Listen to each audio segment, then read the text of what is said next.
According to a story which was published in The Sun and Daily Telegraph, one Johann Jambor was a German battlefront medic serving with Hitler during the 1916 Battle of the Somme.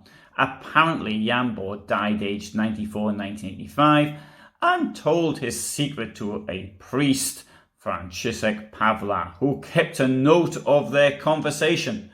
Jambor pulled Hitler's body out of no man's land in the Somme. Hitler had been wounded. He was screaming for help, covered in blood, having an abdomen wound, and had lost one testicle. His first question to the doctor was, "Will I be able to have children?" When the Nazis swept to power, Johann began to suffer nightmares and blame himself for saving Hitler.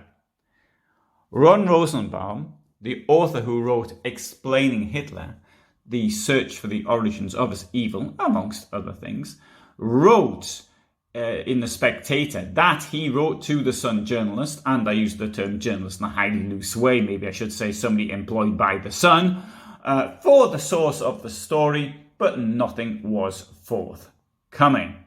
However, if you are watching this, Ron, then using the in-depth investigative resources of this YouTube channel, I can add more to the story. As luck would have it, I'm writing this only 20 kilometers from the source of the story. And that really is a coincidence. I didn't come here especially for this one. I do sometimes go places especially for the story, but it just so happened this time. Jan Jambor lived in Bieńkowice in southern Poland. The story was passed on to his priest and several close friends. The priest was Franciszek Pawla. Johann Jambor was born on the 14th of August 1891 in a peasant family in what was then Hohenbirken, which is German for high birch trees. It's now called Brzezie nad Odrą, which is Polish for Brzezie on the Oder River. This was then Germany, very close to the Austrian border, now Czechia. He was conscripted into the army of Emperor Wilhelm II in 1912, possibly into the 3rd Upper Silesian Infantry Regiment No. 62. This is the only way that I can see that he could have met Adolf Hitler. His brother Isidor, along with around 50 other men from the village, were killed in the conflict. And one thing I state almost every time I do videos from war memorials is the effect that this has on the local economy. 50 men from a small village killed in a conflict is going to have terrible economic effects for that village. Anyway, let's move on. The unit first experienced combat in Belgium. Further fighting occurred on the Marne, and in the summer and autumn of 1916, the Battle of the Somme. On the 5th of October 1916, Jambor, serving as a front paramedic, was near Bapaume. Together with 3 other medics, including a friend from Bieńkowice, he carried wounded Germans from the battlefield. On that day, as he said, they came across a corporal from the 16th Bavarian Reserve Infantry Regiment who had been wounded in the leg. They put him on a stretcher, but the British, against the unwritten rules of the front on such occasions, began firing. So they jumped for cover in a shell hole, leaving the wounded man on the battlefield. He screamed and cursed. He threatened to take the paramedics to a court-martial. When the shooting stopped, they pulled the corporal to the infirmary where a doctor took care of him. Blood poured from his stomach and legs. Either Jambor heard this, or it was reported by a friend from the village. It was said that the soldier had lost a testicle. The unfortunate man, still in the presence of the nurses, asked if he would be able to have children. The medic said nothing. Apparently, Adolf Hitler was the wounded soldier. How do they know that? Unfortunately, this is where the story falls to pieces. After returning from the war, Johann Jambor returned to Benkowice. He married his sister-in-law, the widow Eufemia, who was born Powol. He looked after his dead brother's son and 5 of his own children. He worked as an agricultural day labourer. He died on the 19th of June 1985 after an accident falling down the stairs.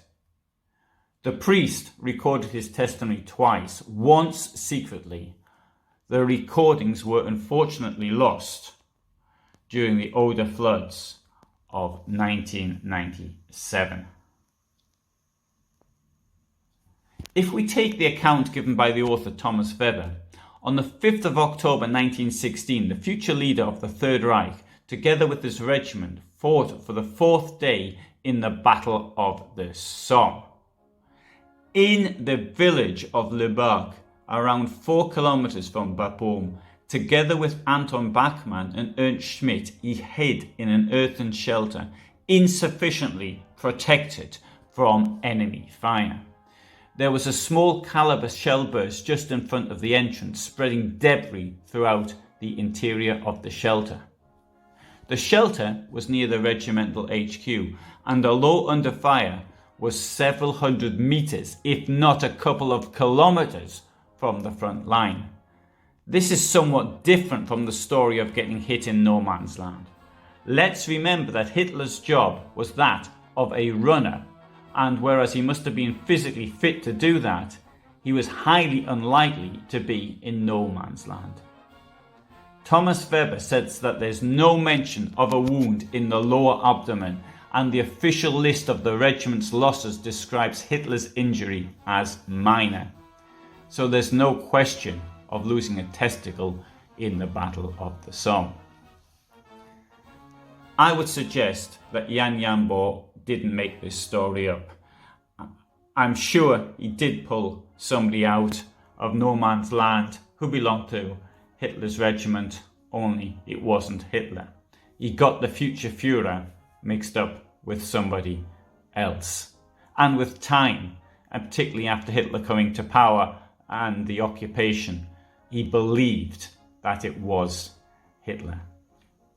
Hitler's frontline colleague Ignaz Westenkirchner recalled in 1934 that as a runner, speeding through a hell of exploding missiles and burning houses, Hitler was hit in the leg, the left leg, and was later brought to the regiment by paramedics. Westenkirchner speaks of a battlefield wound. And Hitler himself referred to this. He got the date wrong, but this is what he said. At the end of September 1916, my division was sent to the Battle of the Somme. For us, it was the first in a series of great clashes, reminiscent of real hell rather than war. We stayed hard for weeks under uninterrupted artillery fire. Sometimes we gave up some land, but then we reclaimed it, and never gave way. On the 7th of October 1916, I was wounded, but I was lucky to have my thigh.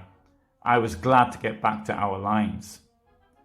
From the 9th of October to the 10th of December 1916, he was treated at the hospital in Bielitz near Berlin. On the 5th of March 1917, at his own request, he rejoined his former regiment.